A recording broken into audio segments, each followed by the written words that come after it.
180명이 사망한 무안공항 여객기 참사와 관련해 들끓는 민심이 인터넷 댓글 등에서 감지되고 있습니다. 가장 큰 책임은 국제 노선을 무리하게 강행한 전남도와 국정마비 사태를 초래한 민주당에 있다는 지적이 쇄도하고 있는데요. 애초에 주변에 새들이 많이 날아다니는 지역에 공항을 건설한 것 자체가 문제라는 지적과 함께 무리한 국제 노선 오픈을 강행한 전남도는 이번 사태에 가장 큰 책임이 있다는 것이고, 자, 이와 함께 민주당도 큰 비판을 받고 있는데 관련 소식 잠시 후 상세히 보도합니다.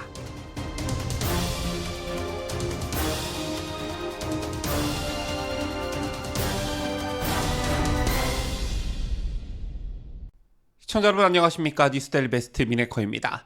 180명이 안타까운 목숨을 잃은 무안공항 여객기 사고와 관련해 향후 더 정확한 원인 파악이 이루어지겠지만, 현재까지 거론되고 있는 문제점들을 보면 항공기 고장 외에도 짧은 활주로의 길이, 공항 건설 초기부터 지적된 조류 충돌 가능성에 대한 인식 부족, 그리고 미숙한 공항 운영 경험 등이 복합적으로 영향을 끼친 참사라는 지적이 나오고 있습니다.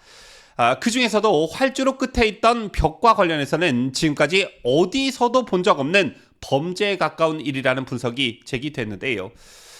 플라이트 인터내셔널 매거진의 편집자 데이비드 리어 마운트는 영국 스카이 뉴스와의 인터뷰에서 비행기가 벽에 부딪히지 않았다면 탑승객들이 생존할 가능성이 높았을 것이라면서 그런 종류의 구조물은 거기에 있어서는 안 된다. 활주로에서 200m 떨어진 곳에 단단한 물체가 있다는 건 지금까지 어디에서도 본 적 없는 일이라고 했습니다. 참고로 리어 마운트는 영국 공군에서 조종사이자 비행 강사로 근무했고, 영국 왕립 항공학회에서 최우수상을 2차례나 수상한 항공 문제 전문가인데요. 만약 비행기가 벽과 충돌하지 않았다면 울타리를 뚫고 도로를 지나가 인접한 들판에 멈췄을 것이고, 조종사들이 보안 울타리 등을 통과하는 과정에서 약간의 피해를 입었을 수도 있었겠지만 그래도 탑승객들은 살아남았을 것이라는 게 리어 마운트 씨의 지적이었습니다.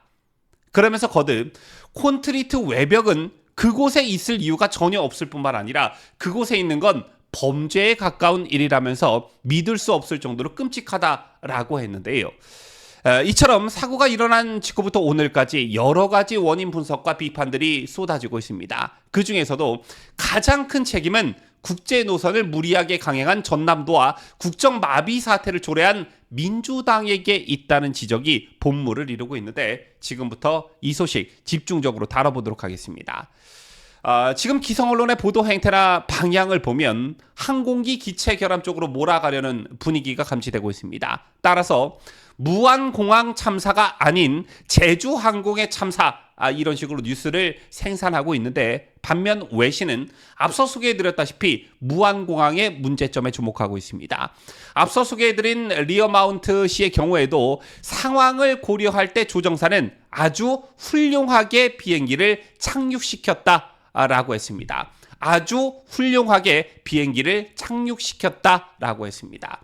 비행기가 매우 빠른 속도로 이동하고 있었지만 땅을 미끄러지듯 내려왔다는 것인데요. 실제로 랜딩 기어가 내려오지 않는 사고가 있었지만 활주로에 내려앉을 때까지는 폭발이 없었습니다. 그러나 활주로 끝에 있는 둔덕의 시멘트 구조물과 부딪히면서 대참사로 이어진 게 이 사고의 핵심이라 할 수 있겠는데요. 뿐만 아니라 애초에 주변에 새들이 많이 날아다니는 지역에 공항을 건설한 것 자체가 문제라는 지적과 함께 실력도 없으면서 무리한 국제 노선 오픈을 강행한 전남도가 이번 사태의 가장 큰 책임이라는 것입니다.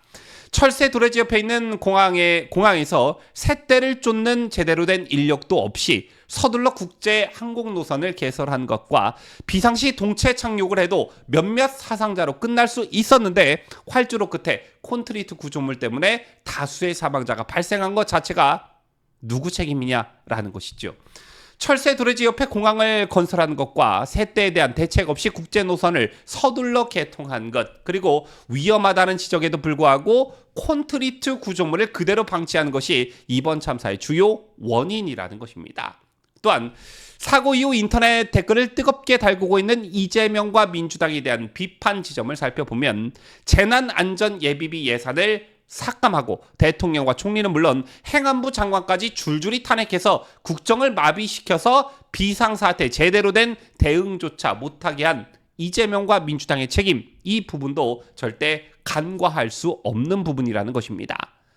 잘 아시다시피 윤석열 정부 출범 후 2년 7개월 동안 더불어민주당이 발의한 공직자 탄핵 소추안은 29건에 달하며 이 중 13건이 본회의에서 가결돼 헌법재판소로 향했습니다. 우리나라 헌정사상 탄핵 심판은 모두 16건이라는 점을 고려하면 윤석열 대통령 취임 후 13건은 전체 비중의 81.3%, 81.3%에 해당되는 엄청난 수치입니다. 즉 이재명 체제에서의 민주당이 윤석열 정부를 겨냥해 돈 없는 탄핵 공세를 남발했다는 것이고, 자, 이게 국정 혼란과 마비를 가져왔다는 것입니다. 그리고 결국엔 대통령 탄핵, 그것도 모자라 대통령 권한대행을 탄핵하는 만행을 저지른 것인데요. 따라서 국정은 마비 상태나 다름없는 것이고, 이 책임이 과연 누구한테 있냐? 바로 이 점을 국민들이 민주당에게 묻고 있는 것입니다. 비상기업 및 탄핵 사태 이후 경제사령탑 역할에도 눈코 뜰 새 없는 최상목 경제부총리 겸 기획재정부 장관이 대통령, 국무총리 역할까지 1인 3역을 해야 하는 그런 실정입니다. 어제만 해도 경제 컨트롤 타워인 최상목 권한대행은 무한항공기 사고 수습을 위해 현장으로 향했지요. 그 이전 사고 발생 직후 정부 차원의 중대본 회의만 봐도 민주당의 만행에 대한 피해가 고스란히 드러났는데, 최상목 대통령 권한대행과 행안부 장관 직무대행, 그리고 경찰청장 직무대행 등이 이 회의에 참석하고 있었습니다. 물론 최상목 대행을 필두로 이 혼란스러운 국정을 수습하기 위해 최선의 노력, 혼신의 노력을 다하고 있지만 물리적인 한계가 불가피하다는 것이죠. 더군다나 우리 최대 동맹국인 미국의 트럼프 정부 2기 출범을 앞두고 국가 정상회교 마비 사태 역시 시간이 갈수록 심각해질 게 불보듯 뻔한 상황입니다. 그리고 어제 무한공항 사고로 민주당의 권한대행의 권한대행, 그리고 또 권한대행의 권한대행을 탄핵하려는 이른바 묻지마식 줄탄핵에 제동이 걸렸다고는 하지만, 이번 사태가 수면 아래로 가라앉으면 또다시 탄핵 공세가 시작될 것입니다. 그런데 문제는 권한대행의 직급이 낮아지면 낮아질수록 중대한 의사결정은 이루어지기 어렵다는 점입니다. 최 권한대행은 이미 한덕수 국무총리 탄핵 직후 기자들과 만나 권한대행은 그 역할이 매우 제한적이라고 많은 분이 말씀하고 계신다며 고민을 털어놓은 바 있습니다. 그렇다면 이런 사태를 몰고 온, 즉 국정마비를 몰고 온 책임 누구한테 있냐는 것이죠. 이 밖에도 참사의 후속 대책에 사용될 예비비가 이달 초 대폭 삭감되면서 예산 집행도 빨간불이 켜졌다는 것입니다. 더불어민주당은 지난달 29일 내년도 예산안을 국회 예산결산 특별위원회에서 단독 처리를 했었고, 또 처리 시한을 8일이나 넘긴 지난 10일 일방적으로 본회의를 통과시켰습니다.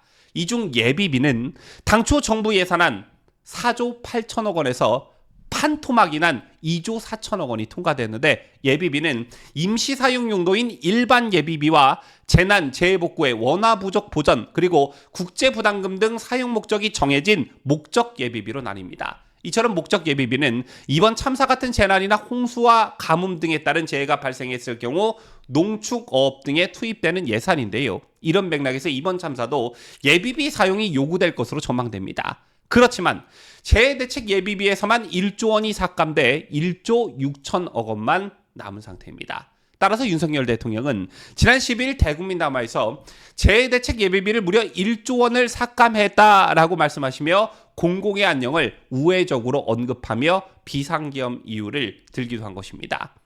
결론적으로 앞서 설명해드린 이런 이유들로 인해 어제 무한공항 대참사와 관련해 그 책임의 화살이 정부 쪽이 아닌 민주당 쪽으로 향하고 있다, 이런 분석들이 현재 나오고 있는 것입니다.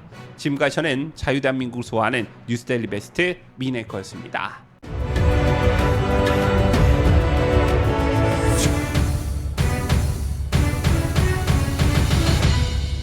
함께해요. 뉴스데일리 베스트.